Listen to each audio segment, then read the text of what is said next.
நேத்து ரொம்ப கோவமா வீட்டுக்கு வராங்க. வந்தது மட்டும் இல்லாம, "முத்து, மீனா வெளில வாங்க" அப்படின்னு சொல்லி சத்தம் போட்டு கூப்பிடுறாங்க. யாரு நம்ம வீட்டுக்கு வந்து நம்மளே இவ்வளோ தூரம் அதிகாரம் பண்றது? குரலும் புதுசா இருக்கே அப்படின்னு சொல்லிட்டு மீனாவும், முத்துவும் கிச்சன்லேருந்து வெளில வராங்க. "ஏம்மா என்னம்மாச்சு?" அப்படின்னு சொல்லி கேட்குறாங்க. "என்னங்க இப்படி பண்ணிட்டு இருக்கீங்க?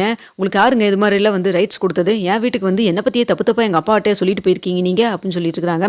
"உன்னை பத்தி வந்து ஏதாவது கம்ப்ளைண்ட் இருந்தா உங்க அப்பாட்ட சொல்லாம வேற யார்கிட்டம்மா சொல்ல முடியும்?" அப்படிங்கிற மாதிரி முத்து பேசுறாங்க. இதை பார்த்துருக்கிற மீனா, "ஏங்க நீங்க கொஞ்சம் அமைதியா இருங்க, நான் பேசிக்கிறேன்" அப்படின்னு சொல்றாங்க. "ஏம்மா நீ பண்ணதெல்லாம் மட்டும் கரெக்டாம்மா? நீ எதுக்குமா கல்யாணம் ஆன ஒருத்தரை வந்து நீ இது மாதிரிலாம் வந்து லவ் பண்ணுறேன்லாம் சொல்லிட்டு இருக்க" அப்படின்னு சொல்கிறாங்க. "அதில் உங்களுக்கு என்னங்க பிரச்சனை? எனக்கு ரவியை பிடிச்சிருக்கு, நான் லவ் பண்ணுறேன், அதில் என்னங்க உங்களுக்கு பிரச்சனை?" அப்படின்னு சொல்கிறாங்க. "இங்கே பாரு, எல்லாத்துக்கும் ஒரு லிமிட் இருக்குது, தேவையில்லாமல் என்கிட்ட அற வாங்கிட்டு போயிடாத" அப்படின்னு சொல்லிட்டு இருக்கிறாங்க. "ஓ, அடிக்கிற அளவுக்கு வந்துட்டீங்களா நீங்கள்? வீடு தேடி போய் எங்கள் அப்பாட்டே வந்து என்னை பற்றி தப்பு தப்பாக சொன்னது மட்டும் இல்லாமல் அடிக்கிற வேற நீங்கள் போயிட்டீங்களா? உங்களை சும்மா விட போகிறதில்ல, நான் கேஸ் கொடுத்து உங்களை என்ன பண்ணுறேன் பாரு" அப்படின்னு சொல்லிட்டு இருக்கிறாங்க. அப்போ கரெக்டாக வந்து சத்தம் கேட்டு ரவி வெளில வராங்க. "என்ன ரவி இதெல்லாம்?" அப்படின்னு சொல்லி கேட்குறாங்க. "அதை நான் தான் நேற்று உங்கள்கிட்ட கேட்கணும். நான் நீங்கள் பண்ணதெல்லாம் சரியே கிடையாது. சோசியல் மீடியாவில் ஃபுல்லாக அந்த போட்டு ஃபோட்டோ போட்டுவிட்டு பிரச்சனை ஆனதுக்கப்புறம் கூட அதை டெலிட் பண்ணணும்னு கூட உங்களுக்கு தோணவே இல்லையில்ல. ஏங்க ஒவ்வொருத்தர்கிட்டையும் நான் பதில் சொல்ல முடியலைங்க, ஏங்க இப்படி என் மானத்தை வாங்கிட்டு இருக்கீங்க" அப்படின்னு சொல்கிறாங்க. "ஏன் ரவி, உங்களை லவ் பண்ணுறேன் நான், அவ்வளோதான், உங்களை திரும்ப லவ் பண்ணணும்னு கூட நான் கேட்க கிடையாது" அப்படின்னு சொல்கிறாங்க. "ஐயோ, திரும்ப திரும்ப இதவே சொல்லி சொல்லி என்னை டார்ச்சர் பண்ணாதீங்க. இங்கே பாருங்கள், நானும் ஸ்ருதியும் ஒருத்தர் ஒருத்தர் உயிராக லவ் பண்ணி கல்யாணம் பண்ணிட்டோம். எனக்காக ஸ்ருதி வீட்டில் எல்லாத்தையுமே விட்டுட்டு என்னை எதிர்த்துட்டு என்னை கல்யாணம் பண்ணிட்டு வந்தா. இப்போ வரைக்கும் என்னை பற்றி எதுவுமே அவளுக்கு வந்துட்டு இவ சின்ன வீடாக இருக்குது, இங்கே தான் இருக்கிறோம், இல்லை வந்து அது வேணும் இது வேணும் அப்படின்லாம் ஃபினான்சியலாகவும் சரி எதுவுமே சரி அவள் என்னை வந்து டார்ச்சர் பண்ணதே கிடையாது. இப்போ வரைக்கும் இந்த நிமிஷம் வரைக்கும் உங்களை என்னைய சேர்த்து வச்சு கூட அவள் எதுவுமே பேசுனது கிடையாது. என் மேலே அவ்வளோ தூரம் நம்பிக்கையாக இருக்கா. அப்படி இருக்கிறவகிட்ட வந்துட்டு நான் எக்காரணத்து கூட என்றைக்கும் ஒரு துளி 1% 0.001% கூட நான் வந்து துரோகம் பண்ணணும்னு நான் நினைக்கவே மாட்டேன். சரிங்களா? இங்கே பாருங்க, தேவையில்லாமல் உங்கள் மனசில் ஆசை வளர்த்துட்டு தேவையில்லாமல் உங்கள் இமேஜை ஸ்பாயில் பண்ணிட்டு என்னையும் ஸ்பாயில் பண்ணிட்டு இருக்காதீங்க, என் லைஃப்பையும். தயவு செய்து அந்த போஸ்ட்டை டெலிட் பண்ணிட்டு உங்கள் வேலை என்னமோ அதை மட்டும் பாருங்கள். இனிமேல் அந்த ஹோட்டலுக்கு நான் வேலைக்கு வரமாட்டேன்னு ரிசைன் பண்ணி கொடுத்துட்டு தானே வந்திருக்கேன். அப்புறம் எதுக்கு நீத்து தேவையில்லாமல் இங்கே வந்திருக்கீங்க அப்படின்னு சொல்கிறாங்க. அப்புறம் உங்கள் அண்ணனும் உங்கள் அண்ணியும் எதுக்கு இப்போ தேவையில்லாமல் என் வீட்டுக்கு வந்து எங்கள் அப்பாட்ட என்னை பற்றி தப்பு தப்பாக சொல்லிட்டு வந்தாங்க அப்படின்னு சொல்கிறாங்க. "எதுமா தப்பு தப்பாக சொன்னது? நீ வந்து கல்யாணம் ஆன ஒருத்தரை லவ் பண்ணுறதெல்லாம் தப்பு கிடையாது. நான் வந்து உங்கள் வீடு தேடி உங்கள் பொண்ணு இப்படி பண்ணிட்டு இருக்காங்கன்னு சொல்லிட்டு வந்தது உனக்கு தப்பாக போயிடுச்சு அப்படி தானே" அப்படின்னு சொல்கிறாங்க. சத்தம் கேட்டு அண்ணாமலை வராரு.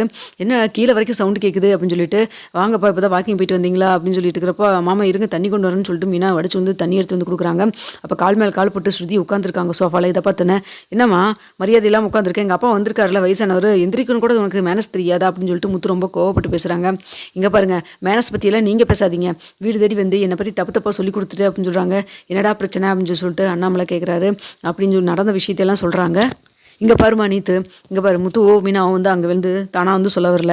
நான் தான் சொல்லி அமிச்சேன், இது மாதிரிலாம் உங்கள் அப்பாட்ட பார்த்து சொல்லிட்டு வரட்டுன்னு சொல்லிட்டு. ஏன்னா பெற்றவங்ககிட்ட தானே வந்து பிள்ளைங்களை பற்றி சொல்ல முடியும். நீ என்ன மாதிரி நடந்துட்டுருக்க, என்ன பண்ணிட்டுருக்கேங்கிறது அவரையும் தெரிஞ்சுக்கணுமில்ல.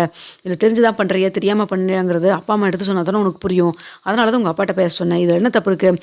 சொல்லப்போனால் முத்துவும் மீனாவும் உங்கள்கிட்ட வந்து பேசி பிரச்சனை பண்ணலாம் தான் நினச்சிட்டு இருந்தாங்க. நான் தான் வந்து உங்கள் அப்பாட்ட பேசினா தான் கரெக்டாக இருக்குன்னு வந்து பேசினேன்" அப்படின்னு சொல்கிறாங்க. "என்ன குடும்பமாக சேர்ந்து என்னை பிளாக்மெயில் பண்ணுறீங்களா" அப்படின்னு சொல்கிறாங்க.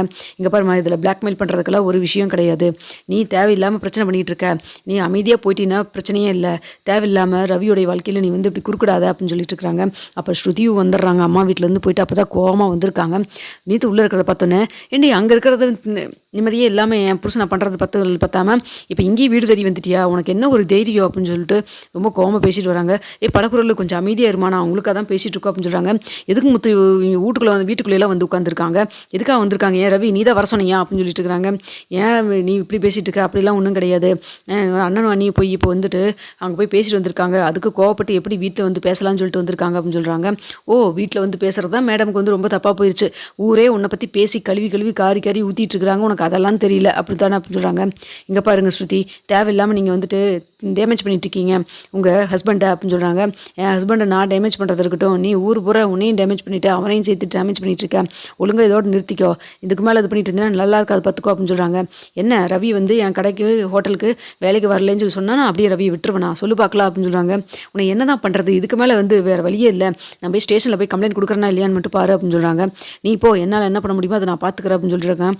"அங்கிள், இதுக்கு மேலே என்னால் பொறுமையாக இருந்துட்டு இருக்க முடியாது. நான் போய் ஸ்டேஷனில் கம்ப்ளைண்ட் கொடுக்குறேன்" அப்படின்னு சொல்கிறாங்க. அப்போ கரெக்டாக வந்துட்டு இவங்க விஜயாவும் வந்துடுறாங்க மனோஜ் கூட்டிகிட்டு. வக்கீல் போய் பார்த்துட்டு வரப்போ, என்னம்மா நீத்து எதுக்குமா இப்படி பண்ணிட்டு இருக்கிற நீ? ஏற்கனவே எங்கள் வீட்டில் 1008 பிரச்சனை போயிட்டு இருக்கு, நீ எதுக்குமா புதுசு புதுசாக பிரச்சனை பண்ணிட்டு இருக்க? என் பையனுக்கு ஏற்கனவே கல்யாணம் ஆயிடுச்சு, உனக்கு தெரியுமா தெரியாதா அப்படின்னு சொல்லிட்டு இருக்கிறாங்க. என்கிட்ட இருக்கட்டுமே அப்படின்னு சொல்கிறாங்க. உனக்கு கல்யாணம் பண்ண ஜென்ஸ் தான் லவ் பண்ணி கல்யாணம் பண்ணணும் அப்படின்னா தான் இவன் இருக்கான் பாரு மனோஜ், படித்தவன், அது மட்டும் இல்லாமல் இப்போ டைவர்ஸ் வேறு ஆக போகுது, இவனை கல்வி நீ லவ் பண்ணி கல்யாணம் பண்ணிக்கலாமே அப்படின்னு சொல்கிறாங்க. என்ன ஆண்டி என்னை பார்த்தா உங்களுக்கு எப்படி தெரியுது அப்படின்னு சொல்லிட்டு இருக்கிறாங்க. உண்மையதாம்மா சொல்கிறேன், எப்படி இருந்தாலும் என் பையனுக்கு இன்னொரு பொண்ணை பார்த்து நான் கல்யாணம் பண்ண தான் போகிறேன், அது நீயே இருந்துட்டு போவேன் அப்படின்னு சொல்லிட்டு இருக்கிறாங்க. என்ன விளையாடுறீங்களா? என்னை பார்த்தா உங்களுக்கு எப்படி தெரியுது? ஆளாளுக்கு இஷ்டத்துக்கு பேசிட்டு இருக்கிறீங்க அப்படின்னு சொல்லிட்டு இருக்கிறாங்க. நீதாம்மா தேவையில்லாமல் பண்ணிட்டு இருக்க அப்படின்னு சொல்லிட்டு விஜய் ரொம்ப கோவப்பட்டு பேசுகிறாங்க. இங்கே பாருங்க, உங்கள் வீட்டில் என்கிட்ட 6 கிட்டே நான் பேசணும்னு எனக்கு தேவையே கிடையாது. இங்கே பாருங்க முத்து மீனா, இனிமேல் எங்கள் வீட்டு பக்கம் வந்தீங்கன்னா நல்லா இருக்காது அப்படின்னு சொல்கிறாங்க. இனிமேல் என் தம்பி பற்றி ஏதாவது போஸ்ட் போடுறது அதை பண்ண இதை பண்ணினா அதுக்கப்புறம் உனக்கு நல்லா இருக்காது பார்த்துக்கோ அப்படின்னு சொல்லிட்டு இருக்கிறாங்க. உங்களால் முடிஞ்சதை நீங்கள் பார்த்துக்கங்க அப்படின்னு சொல்கிறாங்க. இதை பார்த்துட்டு இருக்கிற ரவி, இங்கே பாருங்க நீத்து எல்லாத்துக்கும் ஒரு லிமிட் இருக்குது, அதுக்கப்புறம் இத்தனை நாளாக நீங்கள் எனக்காக பாஸாக இருந்தீங்கன்னு கூட நான் பார்க்க மாட்டேன், என்னால் என்ன பண்ண முடியுமோ அதை நான் பண்ணுவேன் அப்படின்னு சொல்கிறாங்க. என்ன ரவி ஃபேமிலியோடு சேர்ந்துக்கிட்டு என்ன பிளாக்மெயில் பண்ணுறீங்களா அப்படின்னு சொல்கிறாங்க. இங்கே பாருங்கள், பிளாக்மெயில் பண்ணுற மாதிரி எதுக்குங்க வச்சுக்கிறீங்க? நான் உங்கள் மேலே என்னமோ ஒரு மதிப்பு வச்சுருந்தேன், எல்லாத்தையும் எடுத்துக்கிட்டீங்களே நீங்கள், இப்படி தான் நீங்கள் இருப்பீங்கன்னு நான் நினைக்கவே இல்லை. ஆனால் ஸ்ருதி ஆரம்பத்துலேருந்தே சொன்னால் அவள் பண்ணுறது சரியில்லை, கேரக்டர் சரியில்லை, பார்த்து இருந்துக்கோன்னு சொல்லிட்டு. ஆனால் இப்போ தான் எனக்கு தெரியுது நீங்கள் இந்த அளவுக்கு இப்படி இருப்பீங்கன்னு சொல்லிட்டு. நான் உங்கள் கொஞ்சம் கூட இப்படிலாம் நீங்கள் இருப்பீங்கன்னு நினைக்கவே இல்லைன்னு சொல்லிட்டு ஃபீல் பண்ணுறாங்க.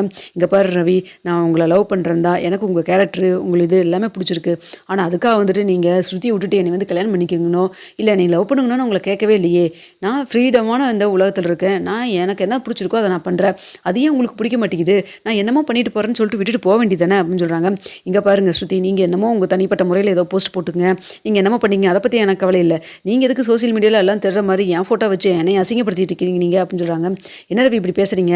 ஃபர்ஸ்ட் ஆஃப் ஆல் நான் வந்து ஒரு ஃபோட்டோ போட்டதுக்கே அத்தனை பேர் கமெண்ட்ஸ் கொடுத்துருந்தாங்க, அதெல்லாம் படிக்கிறப்ப கூட வந்துட்டு தான் ஸ்ருதி வந்து கோவப்பட்டாங்க. அதுக்காக வந்துட்டு அவங்க எல்லாத்துக்கும் கோவப்படுறாங்க அப்படிங்கிறதுக்காக நீங்கள் எதுவுமே வந்து பண்ணாமல் அப்படியே நீங்கள் வீட்டிலேயே இருந்துட்டு இருக்க முடியுமா? வேலையெல்லாம் பார்க்காம வெளியிலேயும் போனால் 4 பேர்த்தோட பேச பழக்கத்தானே செய்யணும். அப்போ வந்துட்டு ஸ்ருதி வந்து கூடவே வந்துட்டு இது மாதிரிலாம் அங்கே போகாத இங்கே போகாதுன்னு சொல்லிட்டு இருப்பாள் என்ன அப்படின்னு சொல்லி கேட்குறாங்க.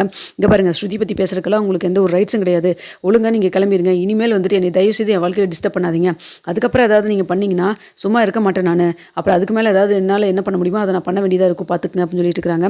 என்ன ரவி எல்லோரும் சேர்ந்து பிளாக்மெயில் பண்ணுறீங்களா? நீங்கள் பிளாக்மெயில் பண்ணதான் எனக்கு உங்கள் மேலே வந்துட்டு அன்பு ஆசை எல்லாமே கூட வருது, நீங்கள் என்ன பண்ணுறீங்களோ பண்ணுங்கள், ஆனால் உங்களோட சேர்ந்து வாழாமல் நான் விட போகிறதில்ல அப்படிங்கிற மாதிரி வந்துட்டு சொல்லிட்டு போகிறாங்க. இதை பார்த்தோன்னே விஜயா டென்ஷன் ஆகி, என்னம்மா விளையாண்டுருக்கேன் நீ, தேவையில்லாமல் இந்த மாதிரி வீட்டுக்குள்ளே வந்து பேசிகிட்டு இருக்காத, ஸ்ருதி தான் எங்கள் வீட்டுக்கு எப்படி இருந்தாலும் மருமக, அவள் தான் வந்துட்டு ரவியோடைய பொண்டாட்டி, தேவையில்லாமல் எதாவது பண்ணிட்டு இருக்காத, உனக்கு கிறுக்கு தான் பிடிச்சிச்சுன்னு நினைக்கிற, போய் நல்லா டாக்டராக பாரு அப்படின்னு சொல்கிறாங்க.